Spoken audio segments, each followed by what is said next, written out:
state your name? Barbara Anderson Young. And how are you related to James Craig Anderson? He was my brother. He was my brother.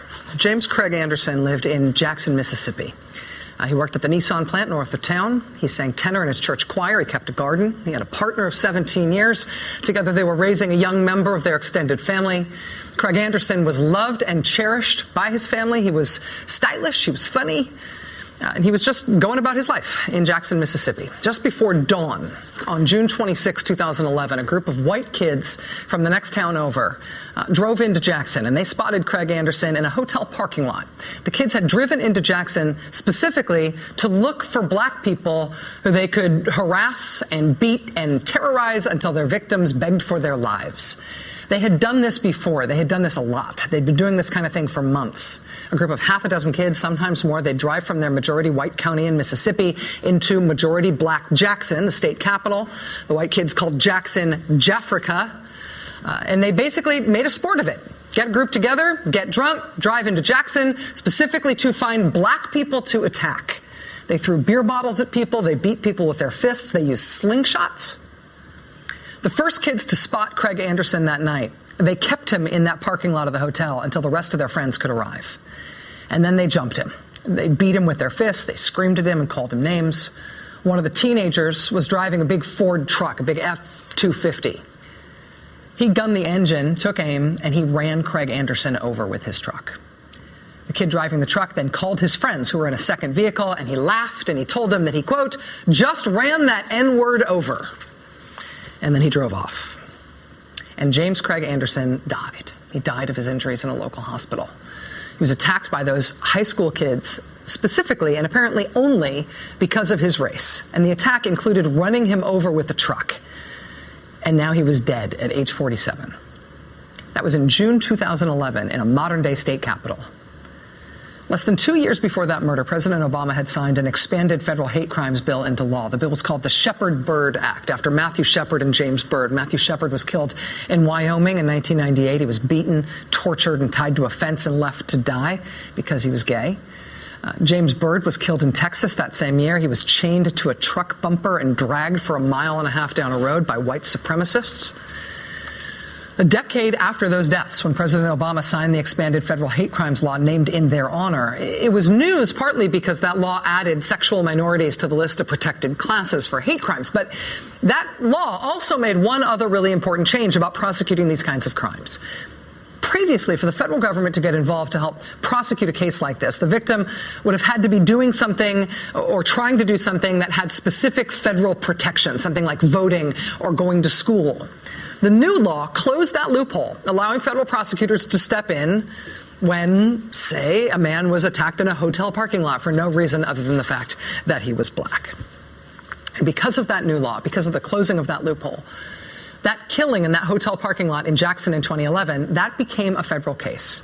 The killing of Craig Anderson became the first time the U.S. Justice Department used that new law in a murder case. And listen to what happened.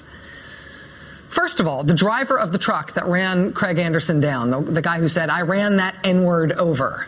First, he pleaded guilty in state court. 19 years old, his name is Darrell Dedman. He received 2 life sentences in state court. Then the next day, he pleaded guilty in federal court as well. That next day in federal court, 2 more suspects in the case also pled guilty alongside Darrell Dedman. And since then, even though the local community has sometimes been impatient with the pace of the investigation, look at what has happened since then.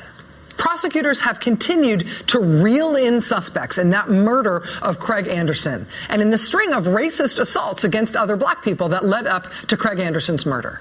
As the case developed, prosecutors believed that 10 separate people had had some level of involvement in these attacks. Dedman and the other 2 who pled guilty in federal court, that gives you 3 of the 10. Then they got 2 more suspects to plead guilty in federal court. That was December 2012. So of the 10, that's 5 down, 5 to go. The following month, January 2013, they got guilty plea number 6. That leaves 4 more still to go. And those final 4 indictments were handed up this summer, and that led to 2 more guilty pleas last month. Then they were up to 8 out of 10. And now, in federal court in Jackson, Mississippi, the final 2 suspects have just pleaded guilty. standing before the first African-American federal judge appointed in that state. They described what happened that night. These are the last two suspects. The local paper reports that one of them wept openly as he recalled the earlier assaults and then the scene at the hotel parking lot when Craig Anderson died. When the judge asked this young man what he did while his friends beat Craig Anderson, the young man whispered his reply, "I watched." From the beginning, James Craig Anderson's family had asked for the prosecution of everyone involved. 10 out of 10 using the new Shepard-Byrd Hate Crimes Act. Federal prosecutors got them all. Got 10 out of 10. At the first sentencing, the victim's sister thanked local and federal authorities. She called for justice, and she said she prays for peace. Because of my brother, James Craig Anderson, our lives were richer with love, respect, and the love of God. We, the Anderson family, are praying for racial conciliation, not only in Mississippi, but all over this land and country. We are praying for the defendant, Dedmon, and his family, that they find peace. Some of the old civil rights cases took decades to solve and prosecute. A lot of them have never been prosecuted at all, even to this day. But in this one case, with this new law, they finished what they started, 10 of 10. Today, this afternoon on Martin Luther King Day, we got the announcement, finally, of federal sentencing dates next month for all of them. They're looking at maximum sentences ranging from a possible 5 years for one defendant to life in prison. If the point of holidays is to mark change over time, to have a commemorative event each year that marks time, then with this case and this verdict and these potential huge sentences, we can see that our nation has at least shifted in how we deal with these crimes, right? We are not past the days of racial violence, even on a grand and terrible scale. But neither are we lost in the days when racial violence inevitably went unprosecuted and unpunished. That much, at least, here has changed. Now it's time for the last word with Lawrence O'Donnell. Good evening, Lawrence.